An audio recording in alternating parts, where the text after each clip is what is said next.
Hi everyone, welcome back to the channel. Peter here, and it's story time once again. Right, if you missed out last week, if you missed the stories last week, I just want to repeat what I said at the beginning of the upload last week, and that is currently I'm in the UK. I'm here preparing everything because my house sale is going through. I'm guessing now, after speaking with the solicitor, the lawyers this morning, it's looking like more towards another couple of weeks. So I'm really busy. I'm packing, I'm finding agents to kind of move things, house clearance, all that sort of thing. You know what it's like when you move house. So I've watered down the stories. Instead of it being a 30-40 minute upload like it normally is on a Saturday, I've reduced it down to about 15 minutes just so you get a fresh lot of stories every Saturday, but it doesn't overburden me with the time it takes to put them together, because as I've said many times, they are quite time consuming to put together. All right. Okay, so I've got two stories for you today, and let's jump straight into the first one. สวัสดีค่ะ My backstory is I'm a widower of 10 years and have travelled widely over the years, including Thailand. Not being a drinker or a party animal, I have always kept myself to myself. I have walked around the hotspots of Bangkok, Phuket and Koh Samui and always enjoyed the view, but I never joined in the action. Now to my story, which from my point of view, I came out of well, but I would be interested on others' views. I was in a resort for 15 days, and on the 10th night, as I was going out to dinner, I was walking past a bar that I had passed many times before. On this occasion, a young lady came out and grabbed my arm and asked me to go in the bar for a drink. She was pulling me and I was resisting her. She wasn't my kind of girl, and I was hungry and I wanted to go and get some dinner. I promised to go in for a drink on my return back from dinner. I spent the time at dinner trying to decide if I was going to dodge the bar on the way back to my hotel or not. I decided that a promise is a promise, and as she wasn't my type, it would be very easy to have one beer and be done. When I got to the bar, there was about 3 customers and 5 girls. The girl who had tried to drag me into the bar earlier wasn't nowhere to be seen. So I sat down at an empty table. The manager of the bar came and took my order and bought my beer. First warning sign, no bill with my drink. I didn't know about the pot system in bar in Thailand. After a few minutes, a beautiful woman asked in poor English, but the best way she could, and a lot better than my Thai, if she could sit with me at my table, and I naturally agreed. She wasn't dressed like the other bar girls I'd seen. She wore jeans, shorts, a blouse. She just didn't dress like a typical bar girl. She said her name was Nut, and I said, I'm Tom. We talked about my home country and her town in southern Thailand, and about her son and mother and what COVID had done to her life, losing her job. Communication was partly thanks to Google Translate. After I finished my beer, I noticed her drink was also empty. As I was enjoying Nut's company, I ordered another beer and a drink for her. We continued talking with silent moments now and then. She was always attentive, and she was extremely beautiful and not too young. After another round of drinks for the both of us, 3 beers, a new world record for me with no real effects as yet. I asked Nut what she would like to do now, and she said she'd like to go for a coffee. I settled the bill. The bar fine system was explained to me. I just smiled and thought, why not? I had been quite lucky because although the pot hadn't been delivered to my table, I wasn't cheated in this bar. I was just happy to have the company of a beautiful woman on my arm. As we walked towards the coffee shop hand in hand, I'm feeling 10 foot tall. Nut is smiling and in my mind proud to be with me. The other bar girls in the other bar seemed to be looking at her with envy instead of pity. When we got to the coffee shop, we found out it was closing, so no coffee. I then suggested we go to my hotel as I have coffee there. Nut agreed and off we went. Coffee was served and drunk, and we continued to chat, then cuddled, then kissed. My heart was racing, as was my mind. Nut then asked if she could take a shower, which I said yes, of course. Now I was certain that things were going to develop further, and to use a football saying, I've been on the bench for 10 years, plus I was about to get on the pitch. I doubted my performance levels were up to a good enough level. Nut came out of the shower wearing only a towel and that beautiful smile. She had a naughty look in her eyes, gleaming as if to say, come on then. I took my turn in the shower. While I was showering, I realised that my striker didn't have his kit with him, and I wasn't expected to be playing at all. Unlike most single men who travel to Thailand, I never kept anything tucked away in the bottom of my wallet. Thankfully, this kit issue was easily solved as Nut had come prepared. After full time, we cuddled and Nut started to sniff deeply at my chest and neck. I'm thinking, okay, what's this all about? Surely I don't smell that bad, and if I did, why is Nut sniffing me? It was quite late by now, and Nut said she had to help close up the bar, got dressed, and I was about to leave. I then said, can I pay for your taxi? And gave her 1,000 baht. Taxi is code for her time, paying her in a much more polite way. She smiled and said, this is for my family. She then kissed me and left. I felt great. I was on top of the world, but had a niggling feeling in the back of my head that I'd been a cheapskate and perhaps I should have given her some more. I was still very much intrigued about the sniffing thing, so I did a Google search. What surprised me was it wasn't a bad thing she was doing, but it was actually good. Apparently, it's a way of Thai girls showing affection and approval of the person they are with. I don't know, it seems a bit primal to me. I spent the next day thinking had I been too cheap? Surely she would have told me if she wanted more, right? The next night, I went back to the same restaurant, but decided to take a different route to avoid Nut's bar. Over dinner, I was thinking to myself, what a pleasant night I'd had with Nut the night before, so why not go back and see her again after dinner? On arrival at her bar, I was greeted like a returning hero. She was sitting with the female manager of the bar and 3 other girls. I bought a round of drinks for myself and all of the girls. Nut immediately snuggled up to me, cuddling me, holding hands and showing affection. It was almost like I was now her new boyfriend. This time, I bar-fined Nut early and we made it to the coffee shop, but I made a mistake while there. I had decided to get the transactional side of things over quickly so that we could enjoy each other's company. I passed her 1,000 baht note in the coffee shop. I have since watched other videos on your channel and found out that this is a definite no-no. You just don't pay in advance like this. The second round of aerobics that night definitely were better than the first. Nut seemed to enjoy this night more than before. I think it was perhaps because we were now familiar and comfortable with each other. I would just say that Nut participated in just as much as I did. We collapsed into each other's arms and stayed that way until Nut had to help close the bar later again. Being a little naive about Thailand, I unfortunately broke the 3-day rule. I once again returned to Nut's bar for another night of bliss. On my last night, I had some stomach problems. Nothing serious, but I didn't feel like going out, so I had to make a decision. Do I just disappear without saying goodbye to Nut, or do I risk going out to the bar to meet up with her again? I was wrestling with these thoughts for most of the day, and in the end, I thought I'll go back to her bar to say goodbye, but I'll go very early in the evening. When I arrived at the bar, it was quite busy, and I could see Nut was preparing somebody's bill. She waved at me, and I smiled and said I'll come back later. I took the short walk back to my hotel as I had to yet again use the bathroom. Let's leave it at that. Upon return to the bar, Nut actually ran out and hugged me. It was like she was greeting a long-lost family member. I told the bar manager it was my last night and everybody said goodbye to me and told me I should come to visit them the next time I'm in Thailand. I said I wanted to take Nut to dinner. I will pay the bar fine. The manager seemed quite happy with that, even though I didn't buy any more drinks, as I was now a regular to that bar. Nut took me to a beautiful yet inexpensive seafood restaurant. I only ordered a soup and a glass of water because of my stomach. Nut ordered 1 rice dish and 1 meat dish. I know from your channel that some of these girls go crazy, ordering lots of food and just leaving it so they can take it back to their roommates. Nut didn't do that, thankfully. So here I was, sitting in a restaurant with a beautiful Thai woman, looking at the stars and listening to the waves lapping the beach. I was in heaven.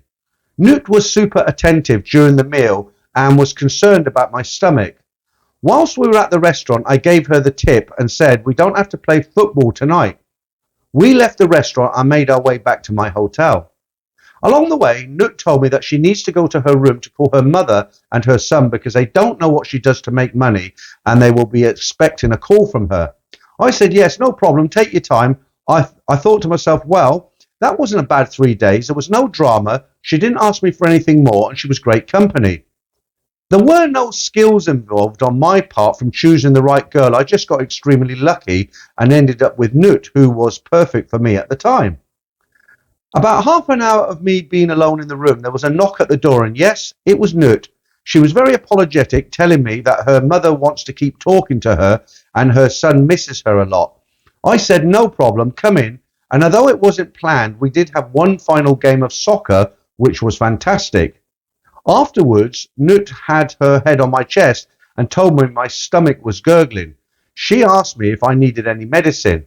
I came out with a corny line and said, you're the only medicine I need. Cringe. The time eventually came for Nut to head back to her bar. She was in tears, and to be honest, I struggled to hold back mine. This is something that can happen to a guy in Thailand. The girls have that effect on you, even though it was short-time rental. She eventually let go of the tight grip she had on my waist. She said her goodbyes, headed to the door, didn't look back. When we had been talking earlier, she asked me if I intended to come back to Thailand, and if I did, would I come to see her in her bar again? I will definitely be visiting Thailand again in November, and I will definitely be looking for Nut. We never exchanged numbers, and she never asked me for any additional money. Okay, so I brought her drinks and I took her out for a meal, but don't people do that on normal dates anyway? I think I got extremely lucky with Nut. She did not look at me like I was a walking ATM machine. Perhaps a bar manager did. I don't know, but I think Nut genuinely enjoyed her time with me. I'd like to think so anyway, because I definitely enjoyed my time with her. So that's my story, Ships That Pass in the Night. I will never forget Nut, even if I never see her again. She brought a lot of joy into my otherwise mundane life at the time.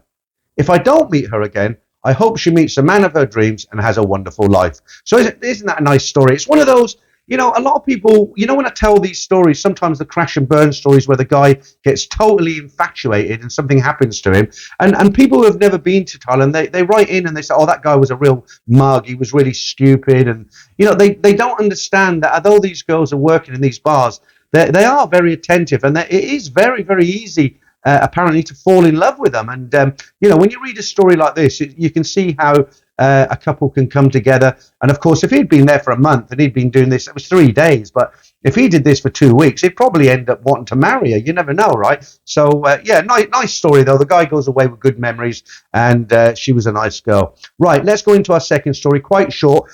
This is one about, it wasn't in... it wasn't all based in Thailand. It's a bit of a story about being ripped off, but see what you think of this one, guys. I'd like to tell you a couple of stories about nearly getting scammed in Asia. The first story starts on the beautiful island of Bali. I was a frequent visitor, being a surfer, and I had travelled around the world and thought throughout Indonesia, and I felt pretty comfortable in Bali, and the people there had always treated me very well, if not a little slowly. It was late in the afternoon and I took the usual walk to the beach to watch the sunset. As usual, people would come up and chat or to sell you something. This time, a young girl started a conversation with me as I sat on my folding chair under an umbrella with that Bali red globe sinking into the sea. She had an okay face, but her figure was her feature. She had some sort of crop top on that revealed her sexy abs. One other thing I noticed was that she had at least 2 mobile phones and was constantly looking at them. After the sunset, she suggested that we go back to my hotel. I had nothing else on, and as a single traveller, I often take advantage of these kind of offers. So we hung around the hotel room watching the TV, and of course, I tried it on. We fooled around a little bit, but she wouldn't let me go all the way. I didn't really care. It was just nice having somebody around. So we just lay there on the bed watching the TV. I did feel a little suspicious though. I couldn't put my finger on it, but I knew I couldn't fully trust her. However, eventually I fell asleep with the lights on and the TV on. I'm a very light sleeper. I don't know what woke me up, but I woke up quickly to see my guest helping herself to my phone. Talk about good timing. The gig was up. She was busted. I didn't get angry as I left myself open to it. I just asked her to leave and leave the phone on the side. The second story is about my first trip to Chiang Mai in my mid-20s in 1990. I was travelling with some good friends.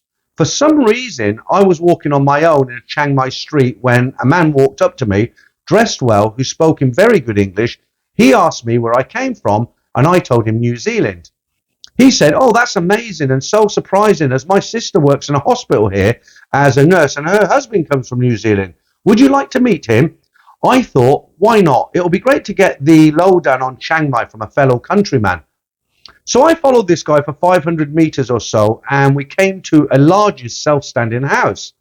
We walked into the lounge, and there was another guy there, and he talked to my host in Thai. My host said that the Kiwi guy was on his way back to the house and would be arriving in approximately 1 hour. The host said that we should play cards until he gets here. By now, some of your listeners would know the scam I'm about to relate. I thought to myself, why not? We started playing poker, and after a while, my host suggested that he had a friend who was coming around to play cards, that he was a very wealthy Chinese person. He said that it would be very easy to cheat this Chinese person and that he would show me the way to do it. I had no interest in cheating anybody, but somehow they convinced me to learn their system. The Chinese guy turned up very soon after I learnt their system. He brought in a very large briefcase full of money, US dollars, neatly arranged.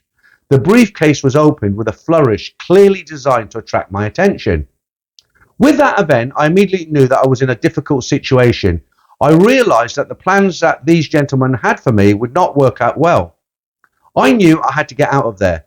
The only thing I could think of was to fake having a pain in my stomach, which I did.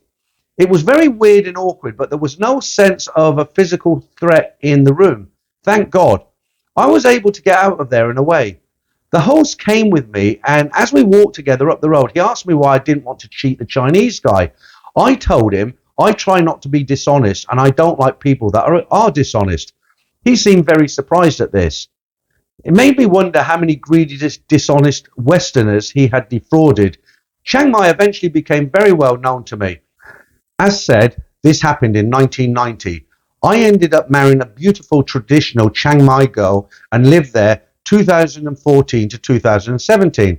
I have a few stories from that period, but that's for another day. All the best, Peter. I find that black t-shirt very distracting. Could you please wear a pair of pink overalls and a fruit bowl hat instead? Well, of course, he's referring to the fashion police who had a go at me. A couple of guys wrote in and said, they didn't like my glasses squinting. Another guy said my t-shirt was a bit too bright for him and it put him off the stories. But all joking aside, I've said it before and I'll say it again. I've never understood why people go off with people. If I was approached in the street with the best deal in the world in Thailand, someone said, follow me or get in a tuk-tuk, I'd just say no, because there's a good chance that something's going to go wrong or it's a scam. My own rules, I don't buy or go for anything or do anything unless it's my decision and I've constantly made it. In other words, I wake up in the morning, I think I want to go to a market and buy some clothes, or I want to go to a museum and check out whatever. Okay, if somebody comes to me and says, I've got this great museum that you can visit or a great tailor shop, my answer is no, thank you, but no, thank you, because, and I just don't understand. Okay, this guy walked away, so, well done to him. But a lot of people, they don't. It's like the story a few months ago where the guy said he wanted this guy to meet his daughter, and he drove him an hour out of Bangkok. Why do people get in cars and do this? I just don't get it.